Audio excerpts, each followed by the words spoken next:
And welcome back to Press X for Chromosomes. We're gonna fucking commit. We're gonna tank at his last date. Oh, more than likely.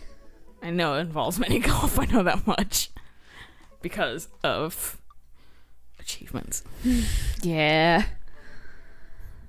And fucking what he likes.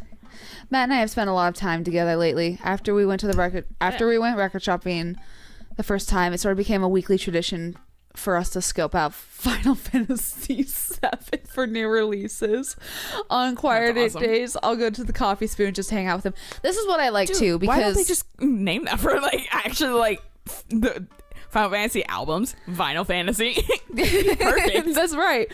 But the thing that I do like about this is with Damien and with Matt, it's clear that we spent time. With Robert, dropped off the face of the goddamn earth for a long time before we finally quote quote committed. Same with Joseph, and it's I like hearing that we've been spending time with them. I do too, but I feel like Joseph we had been spending a lot of time with too because of Mary. Did it say that we spent time with him? Yeah, she's like your new best friend. I thought it wasn't necessarily it didn't seem like time passed, to be honest, between the dates, really. Right. That it was pretty all within the same fucking week. Yeah, exactly. And that's what I felt like. This one feels like maybe it has been a little bit longer than weeks, but because this says it's a weekly tradition, so it's been a while. Yeah, exactly. Said that. He's been trying to get me to branch out from my usual black coffee to try new drinks. They're always delicious. Fruitful drinks. Since I've been spending so much time with Matt, Carmencetta and Amanda have become really close friends. Amanda's taking Carmencetta under her wing, teaching her about photography, helping her with homework, and introducing her to music that's just not boy bands. I'm glad we've never seen her. Yeah. Besides the one time. Oh. Okay. Open mic night is tonight. Amanda and I busy ourselves getting ready. I try to pick out a nicer outfit than usual and pace around the room. A bunch of really cool bands are going to be playing tonight. I'm excited to see them. I haven't been to a show since the first time Matt and I hung out. It's weird. Ever since Matt played piano for me that one time, I've never been able to convince him to do it again. He's told me that he also plays guitar, drums, and even the trumpet. He still won't play any of them. For someone so passionate about music, it's strange that he doesn't want to actually play it. Brings up fucking some bad memories. Well, not bad memories, but memories he doesn't want to fucking deal with. Yeah. You ready to go, Pops? I can hear Amanda in the hallway as she approaches my room. Yep. Amanda pops her head in and looks me over. She pinches the bridge of her nose. I don't smell. Dad, we talked about this. What? The sandals. They're older than I am. Vintage, some would argue.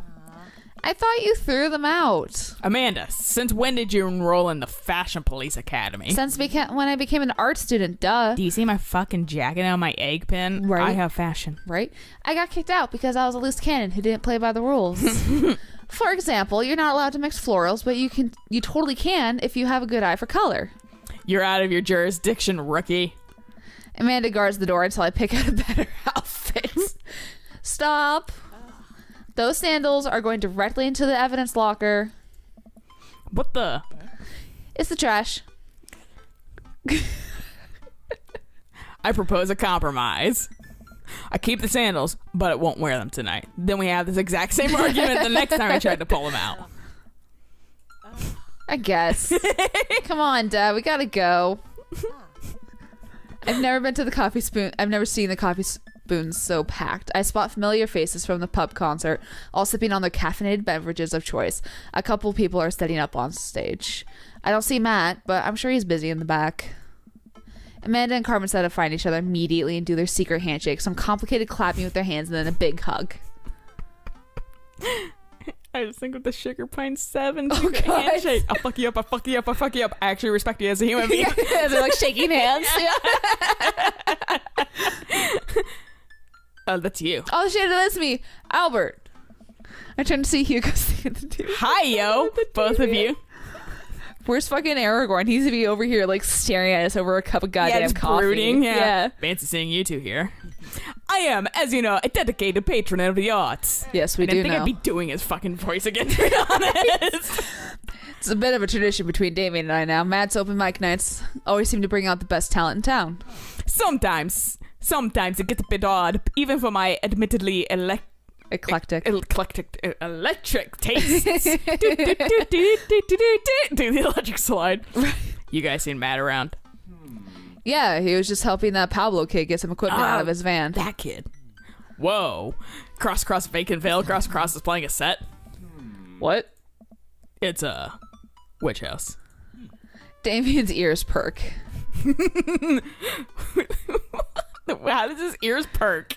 Anime. But yeah, I was like boobs just jiggle, blinking. God. What does that? I don't know. Well, it sounds delightful. Amanda says it isn't. Shame. All right, I'm gonna find Matt and see if he needs any help. I never remember Pablo's voice. If I can, I just know you're him. That's all that matters. Yeah, I head to the back room of the Coffee Spoon where I find Matt going over some last minute show details with Pablo. My dude. That was me for a second. I think it did a double click because I swear to God that was Matt briefly. It could have been. It keeps doing that because there was I was watching fucking the part where in the episode that just went up that was Edgar Allan Poe. Oh yeah. And fucking when we get to Lucien and Ernest, it's like, what happened here? And then Lucien said something, but double clicked and went mainly to Ernest. Yeah. And I was like, for fuck's sake, I don't know if it's the goddamn mouse or what. Pablo and I share a full-on sincere broken. Try the space bar. I don't want to. Okay. I like how you go to do it and then you're like, you chicken the fuck out. I'm gonna be obstinate. Glad you can make it, Albert. See, and I don't I hold it like this too, so right. I'm not touching anything, so. Wouldn't miss it for the world, man. You guys need any help? I think we're all set, actually. Pablo, can you remind me what order people are going up in? Well, you got the handsome and unforgettable Vacant Veil opening up with selections from his new album, Witch Diaries, and then the Third Waves, who are all extremely attractive and could beat me up and I'd still be into it, are playing 3-person acoustic sets. What's up with your teeth? I don't know, man. It doesn't have the best dental. We got a little bit of spoken word in there, magic act, and it looks like we're closing with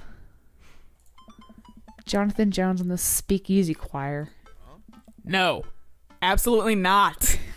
I remember the ridiculous set that this band put on when they opened up for Pup. Sometimes when it's quiet, I can still hear the sound of an accordion being violently thrown against the wall over and over. They weren't that bad. No, you don't understand. The last time they played open mic night, they lit their bases on fire and the fire marshal had to shut us down. Fuck. They also refused to pay for their drinks. Fuck them. That's the worst part. Yeah. Yikes. They're not playing tonight. Well, they're outside, all 17 of them. 17? Tell them we're full. Oh, you can have 16 and less. Not 17. Then who's filling their spot? Oh.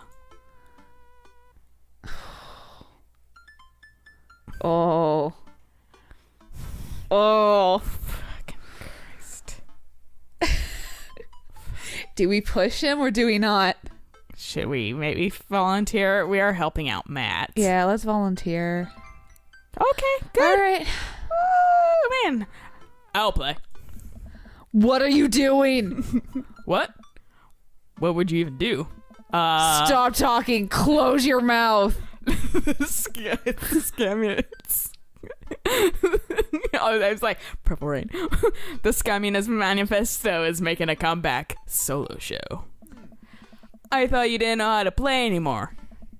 You don't know how to play anything anymore. Bing bong goes a gong. Here we go.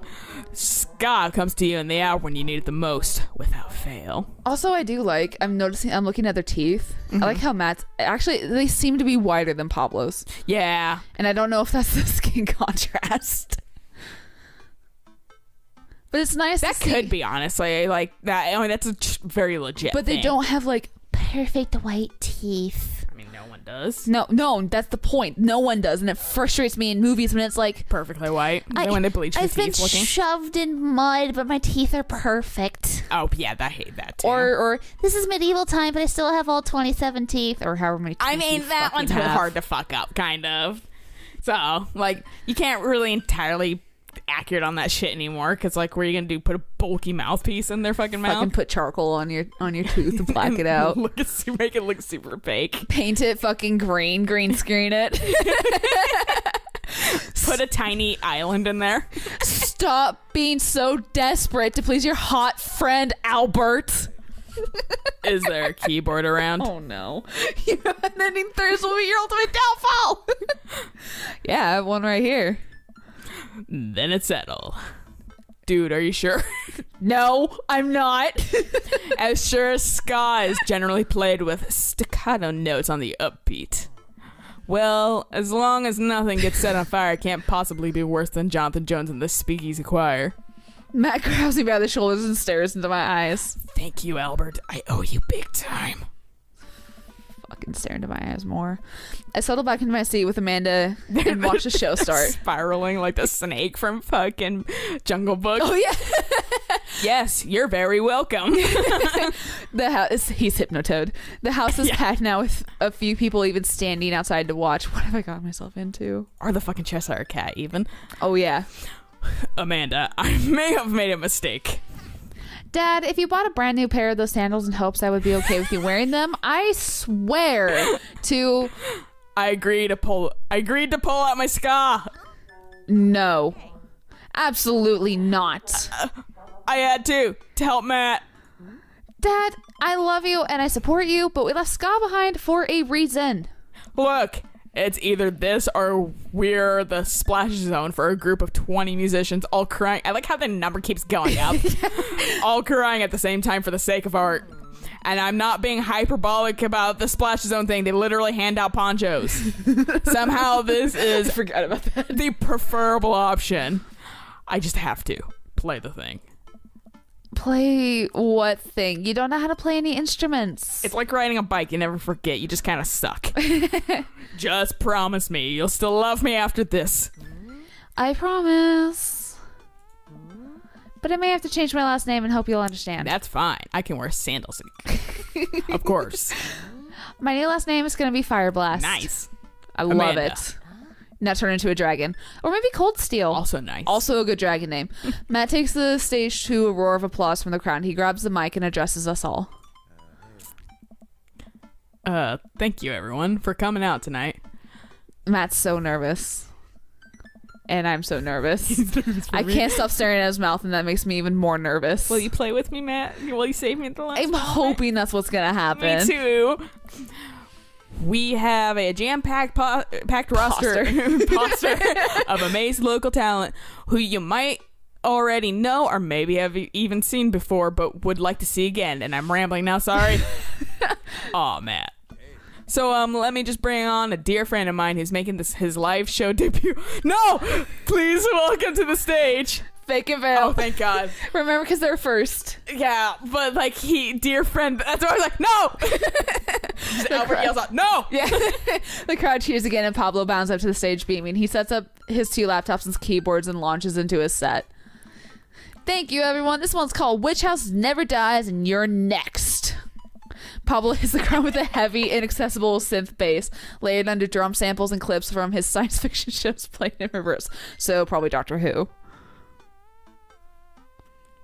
Maybe. There's a lot of science. Yeah, it could be Star Trek. It's maybe not the right show for this, but everyone seems to be enjoying whatever it is. At the end of the song, Pablo jumps on the mic.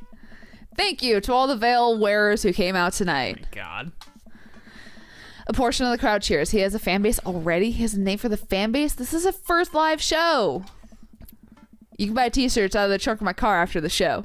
Dude, we were like the only ones when Mr. Skulls was super new and he came up here to fucking Seattle. Mm-hmm. And he played in like a little like dive. A dive? It wasn't a dive bar really, but he played in a little bar, underground bar. And when he came, like 3 people came to see him, and that was me, Eric, and Heather. Nice. Yes, and he was like, "Thank you guys for coming." He was like, "I can't believe," because we were like, like we didn't have enough. We tweeted at him, and he got us free tickets to the show. Nice. We were like, we don't have enough tickets to get in, and so like, because they had sold out for like the other guy that was there. Okay. Who was also now really popular, but he was like, he was the opening act, but he was not as popular at that point or whatever. Right. He's gained in popularity since then. So like, so Mr. Skull was like, yeah, no, people for my show, I'll totally get you tickets. Nice. So like, he was I understand this guy a little bit, but like I can understand fucking having already a fan base though before your like first shows. Oh well, yeah, no, because the internet online. is a thing. Yeah. Also, I'd like to thank my mom for coming out and watching me play. You're my rock, ma. Love you, honey. Pablo plays a few more songs that are Love you, honey. Just smoking. actually super fun to listen to. Wow, definitely did not see this coming, especially after Amanda's strongly worded thoughts about the genre. Once he's done, he vacates the stage and Matt jumps back up again. Big round of applause for our very own Pablo, who coincidentally works here. Yay, Pablo. And hey, next up are a group of young ladies who have been tearing up the East Coast with a riot punk for 3 tiers. Tears? I'm wondering, that's supposed to be Typo. years. Yeah, 3 years now. They are right. Y and T are right next to each other, so. They are. Oh, okay. It was just years. Jesus. I was like, the fuck? Years. I meant years. 3 years. To be fair, that wouldn't be the first typo we've seen. Yeah. Well, this game hasn't been typo. It just hasn't been necessarily Grammarized. No. Well, kind of. That's not. It's also fucking what's the word? I can't remember. It starts with a C, but where the story fucking doesn't have plot holes and shit like that. You know what I'm talking about. Yes. Whatever. Sorry, the writing on my hand smudged because I'm sweating. I shouldn't have told you that I'm sweating. I'm sorry. Haven't you done this before? Why are you flipping out so much? Wow, he seems just as visibly nervous as I feel right now. Are you just nervous for us? I think that's what it is. Oh. Put your hands together for the third wave. Buzzcut Molly from Final Fantasy VII takes the stage. That is 7. Followed by 2 girls with colorful hair and fishnet stockings. All of them are wearing combat boots and all of them look mad about something. It's your crew. No, it's not. I look mad just because I fucking have the fucking angry face apparently when I'm just thinking about nothing. I don't fucking wear goddamn fishnet stockings are the things I avoid at all costs. No. I'm more mad about like the fucking looking mad about something. Mad. And I also don't like the like weird like fishnets combat boots. I like combat boots. I don't like both of them together. Combat boots and any like not with fishnets perfectly fine. Right. Their set is so energetic it almost seems like the pit is going to open up. Yeah. Oh, a pit is going to open up in the coffee shop. I look over to Amanda, who's clearly enjoying the hell out of this anarchist female-fronted punk rock. Dad, can I get a lip ring? Sure, if you pay it for it yourself. Don't say that. She'll make it. Come on, it's no fun if it's not an act of youthful rebellion. That's the fucking point. Right? I like when my cat's not making noise, but he's pacing the fuck around. Oh, yeah. After the third wave close out their set, a variety of acts play to the delight and sometimes horror of the crowd. The magician tries to turn a cup of coffee into a cup of coins, but ends up just spilling hot coffee all over himself and dropping the coin. Yay! As each act leaves the stage, I get more and more nervous. There are so many people here. I don't know anything about how to play the piano other than it has keys and you have to touch the keys to make sounds. Okay, if you've played the piano before, you know how to play the fucking piano. I don't know how to play the piano. Because you've never played the piano before. I've tried. I tried when I was younger and I couldn't get into it because I couldn't remember the keys, and my mom and my sister both absolutely refused to put like the little dots on them with the notes and that kind of stuff. Or just like the do you mean on like the sheet music or the fucking actual like on keys the actual keys? Yeah, we for a while had like pasted or like taped like put pieces of tape and then wrote on the tape. Yeah. For the keys. So my mom, then they come off fine. Yeah, my mom and my sister both refused to do that, and then they refused to like actually like really help me with the sheet music. Mm-hmm. And I mean, we had a piano at our house, and I just gave up. Because I could always teach you if you're fucking interested. It's not hard. Fucking, I also need to get you to teach me how to drive stick. That's also not hard. It's just a fucking. You've offered, and I'm like, it's just still in the back of my head of I need to learn how to drive stick. Eventually, yeah. Well, eventually, it's probably gonna phase out. I've been driving for 10 years. I need to learn how to drive stick. Yeah, it's not hard. That's one of the same things. If you know how to drive that once, you know how to drive it forever. Well, I know. Just getting used to it again. I know when to shift. The problem is getting it going. That's always the hardest part. That's literally the hardest part for me. In the car that I was driving, I swear, because like my mom always be like, as you're taking your foot off the gas or the clutch, push on the gas, and I'm literally like, I swear to God, I'm fucking doing it, and it's not working. I kept getting more and more mad because my mom will repeat the same thing over and over and never change it. And it kept getting so frustrated, and finally I was like, I'm done. I'm the person that has to kind of show more than explain, but like you. Basically, how I do it is I'm holding down the clutch, and then I slowly start pushing down the gas and releasing the clutch simultaneously. And maybe that's what it was, because I was pushing. I was like literally like foot over on like clutch fully engaged, foot off the gas, and literally just like splitting the difference. Yeah, maybe that was the issue of you need to start doing the gas and then let off the clutch. Yeah, and you won't go anywhere because you're in neutral. At that well, because like your clutch is engaged, so you're in neutral technically. Right. Once you fucking get, then you're good. Right, and that's probably where my confusion was coming from. Of you need to do it at the same time, being like, I don't know. Yeah, it's like like I said, once you get it, it's not hard at all. Yeah. But that is the literal like. Don't feel bad about like that having tough that, because that's the hardest part, honestly. And being a 15-year-old and having rage issues already, that was not helping. Yeah. Like I remember trying to put in contacts and bursting into tears at one point because I couldn't get the contacts in and I didn't have my glasses with me, and I was like so embarrassed because I was in front of family, and I just started bawling and just like locked myself in the car. I feel you. I hate contacts for that reason. Oh, geez. Being an emotional teenager is fun. I almost spilled the flat white stripes in my hand because it's trembling so bad. No joke, Dad. I'm rooting for you. You're going to knock him dead. Thanks, Manda Panda. An improv comedy group takes the stage. They take suggestions from the crowd and end up doing a scene that was supposed to be about coffee, but instead turns into 5 minutes of dick jokes. Classic. I have a hard time laughing. My stomach is tying itself into knots. Not just regular knots either. Like the kind of knots you get when you throw your phone charger, headphones, and laptop charger into the same bag. Wait, what? Did I miss they get all mixed? Oh, okay. And you don't know which, and you can't untangle them. I was thinking being like throwing them in the bag was some sort of like emotional journey past the fact that they tangle all of themselves. Well, then they're all mixed, and you're like, which one goes away? Out of nowhere, Matt sits down next to me. Hey, are you doing okay? No. I love everything. Totally fine. Everything's great. Nothing's wrong. I hope that's one big one. Oh no. Oh jeez. Fucking which caps do we? Should we pick caps next time? Let's pick caps next time. All right. So until then, bye.